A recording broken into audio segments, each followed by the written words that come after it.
Hello, welcome to Your Academy. At Your Academy today we would be dealing with the critical appreciation of our critical analysis of the poem Our Valediction Forbidding Morning by John Donne. We have already dealt with the detailed analysis of this poem, and in this lecture we will only be looking at some critical aspects of this poem, or at some technical aspects of this poem, like structure of the poem, metric form of the poem, rhyme scheme of the poem, and other technical devices or rhetorical devices that John Donne has employed in this poem. Now, coming to the structure of this poem consists of around 9 stanzas, each stanza consisting of 4 lines.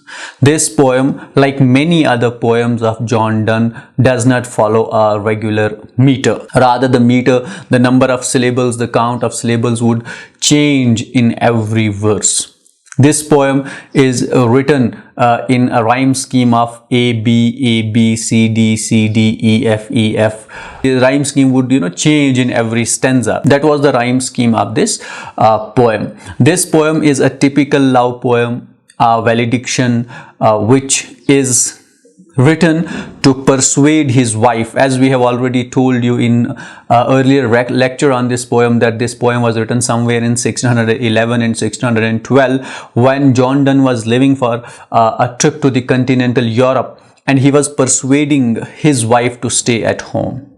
This poem is not merely a love poem, but is a strong commentary on the social setup of 17th century England. It throws light on various aspects of that society. For example, there would be a reference to how social life goes on in the England of John Donne's time, how females would be treated back then, what were the rights of men and what were the rights of women at that time, and what was the status of science at that time, because John Donne would also be giving a reference to astronomy in this particular poem when he refers to the trepidation of spheres.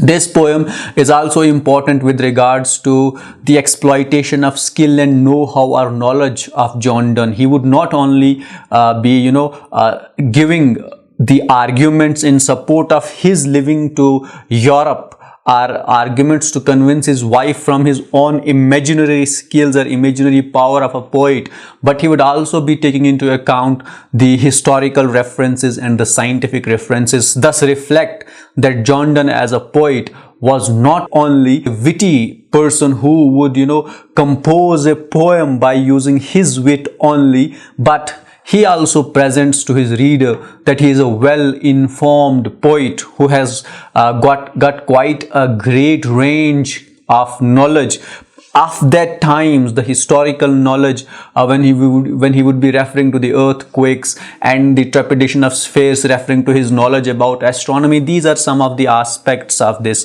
poem